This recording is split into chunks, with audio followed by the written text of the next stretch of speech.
manejando. Estamos ante una sociedad, formamos parte de una sociedad cuya visión tradicional perdió fuerza y se encuentra entonces ante el dilema de seguir una visión neocomunista que le propone la élite que hoy domina en Venezuela versus la visión creadora, que a mi juicio en el fondo es la que comparte la mayoría de los venezolanos.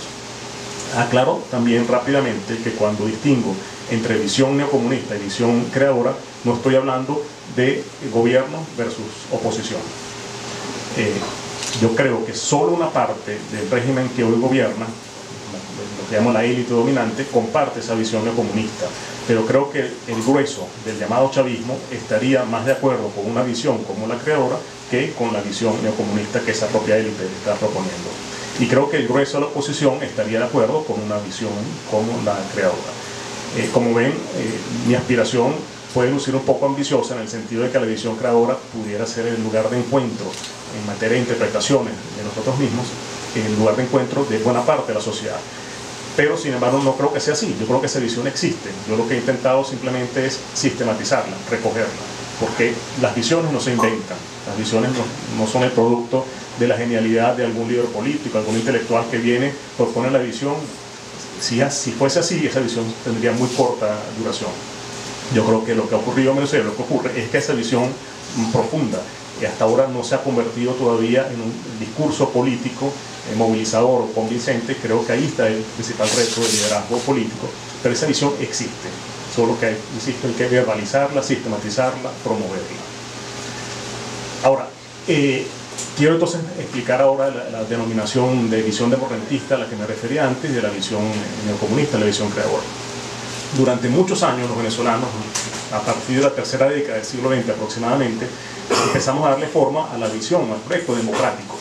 Esa visión se basaba en el código binario fundamental. Recuerdo, cada visión tiene un código binario esencial. El código binario de esa visión democrática era inclusión versus exclusión. El gran reto de la sociedad venezolana era incluir a los sectores más pobres y los excluidos del ámbito político, social, incluirlos a la modernidad. Finalmente ese era el reto. Partidos como Acción Democrática fundamentalmente, aunque luego también COPEI y otros, en cierta forma encarnaron esa visión democrática. Pero no solo ellos, creo que buena parte de una generación de venezolanos empezó compartiendo esa visión, comenzó a darle forma a instituciones, a prácticas, a organizaciones en diversos ámbitos, en materia de salud, por ejemplo, en materia de educación, en materia de gestión gubernamental, el trabajo que hicieron, maravilloso trabajo que hicieron los ingenieros electrificando el país.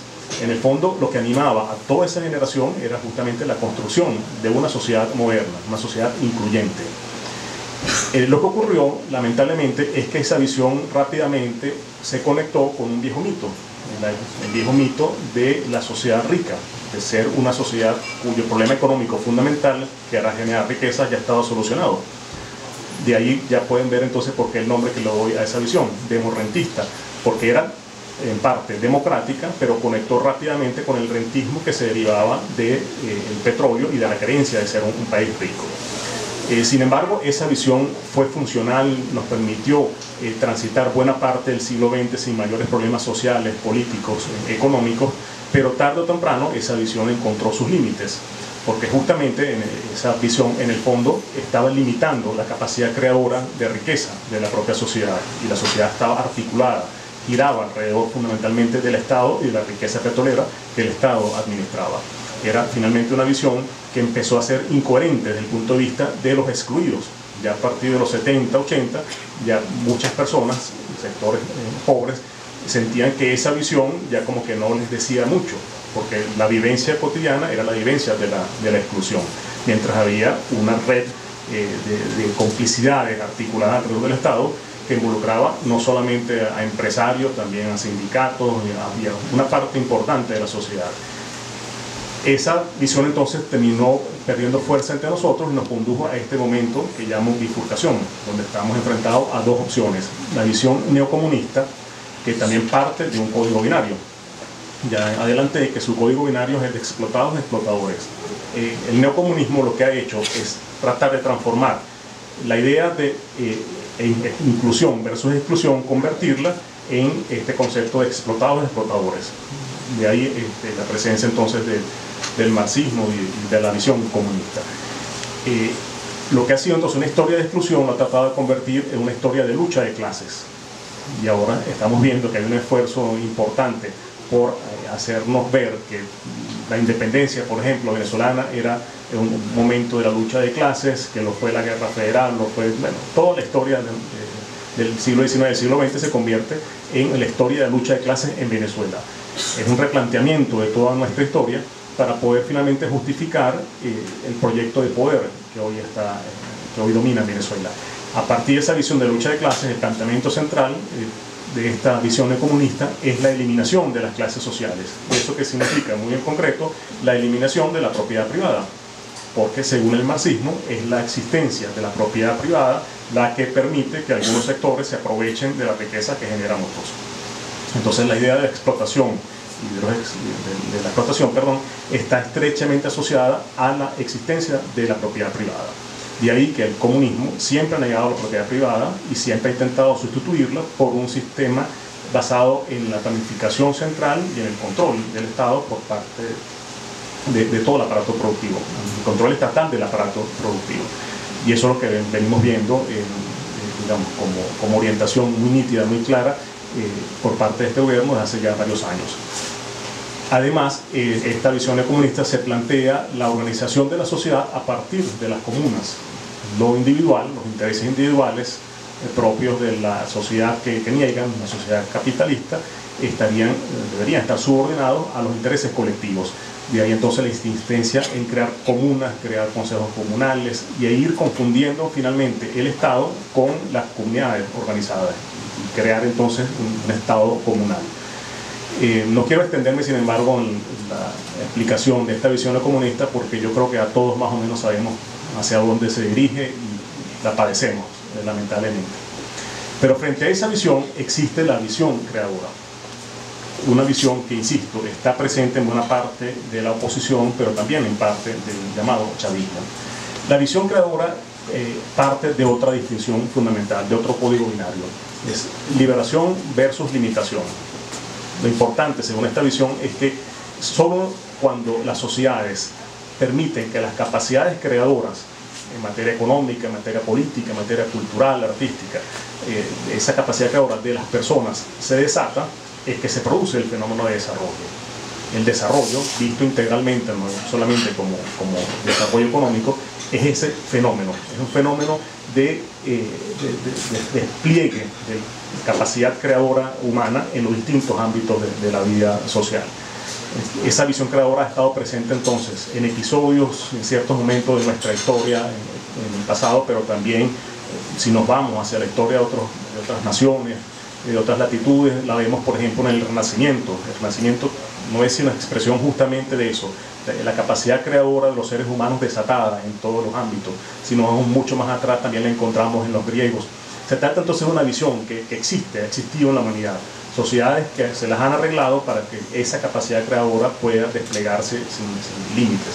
Yo creo que justamente estamos viviendo una época que permite esas cosas. Lo que tú mencionas, Luisa, con respecto a Internet, estás hablando justamente de eso, capacidad creadora de individuos, bueno, sin las limitaciones tecnológicas, políticas que hasta hace poco teníamos. Sin embargo, es importante entender que detrás del fenómeno de desarrollo, como despliegue de capacidad creadora, está una función fundamental en cualquier sociedad, que es la función que cumplen los emprendedores. Detrás de Internet, por ejemplo, lo que hay es emprendimiento. Muchos usamos Internet de forma pasiva quizás, pero los que han dado forma al fenómeno de Internet son personas o que están creando los sistemas, por un lado, o lo están aprovechando y descubriendo nuevas oportunidades. Es lo que está en la capacidad emprendedora de los seres humanos. La capacidad emprendedora para encontrar oportunidades en el entorno y aprovecharlas. En algunos casos para obtener beneficios económicos, en otros casos para obtener logros sociales o políticos, etc. Pero detrás de la capacidad creadora entonces lo que está es el emprendimiento. Y una de las cosas justamente que en Venezuela durante mucho tiempo hemos negado en el marco de la visión democratista y hoy en el marco de la visión neocomunista es justamente la capacidad creadora de los venezolanos. Yo creo que en la medida en que en materia económica, social, cultural nos permitamos ser más libres y nos demos más posibilidades, yo creo que Venezuela perfectamente podría haber vivido un fenómeno de renacimiento, como lo han vivido otras sociedades. Pero además la visión creadora supone en otros ámbitos tomar conciencia que no existe una contradicción insalvable entre el llamado factor trabajo y el capital. Y hago insistencia en este punto porque quizás en el seno de las relaciones de producción en las empresas donde a veces el discurso neocomunista y la visión creadora pueden encontrarse. Los que tienen empresas que se dedican a la actividad empresarial sabrán de qué estoy hablando. Muchas veces en las relaciones laborales es que ahí en concreto, en lo pequeño, se plantean a veces conflictos de visiones. La visión creadora parte de un hecho que se ha comprobado históricamente una y otra vez. Una economía que se haga productiva es una economía que permite que los beneficios de los dueños de las empresas y los ingresos de los empleados puedan crecer conjuntamente. Es como una torta que va creciendo y que permite que cada uno tenga una porción creciente de esa torta. Esto parece quizás una digresión, pero a mí me parece un tema fundamental, porque si en algo insiste la visión neocomunista, es que solo una parte de la sociedad genera valor, los trabajadores. Y la otra parte, los dueños del capital, todos los demás, lo que se dedican es a usurpar la riqueza generada por el sector laboral. Eso es una idea fundamental que ha tenido una fuerza impresionante en la historia política del siglo XX y está tratando otra vez de retomarse ahora en el siglo XXI. Y creo que hay que salir del paso porque la experiencia lo que indica es lo contrario. Efectivamente, en la medida en que las sociedades se van desarrollando, que se hacen más productivas, todos podemos elevar nuestra calidad de vida. Eso no significa, desde luego, y ahí paso a otro elemento que me parece importantísimo en la visión creadora, eso no implica que no debe existir algo de responsabilidad social por parte de empresarios, por parte de los propios trabajadores, por parte de los ciudadanos en general. Porque al fin y al cabo no se trata solamente de ocuparnos de nuestros temas privados, emprender nuevos negocios, crear, sino también ocuparnos de los temas públicos. Si algo también nos enseña el siglo XX es que lo estatal no es sinónimo de lo público.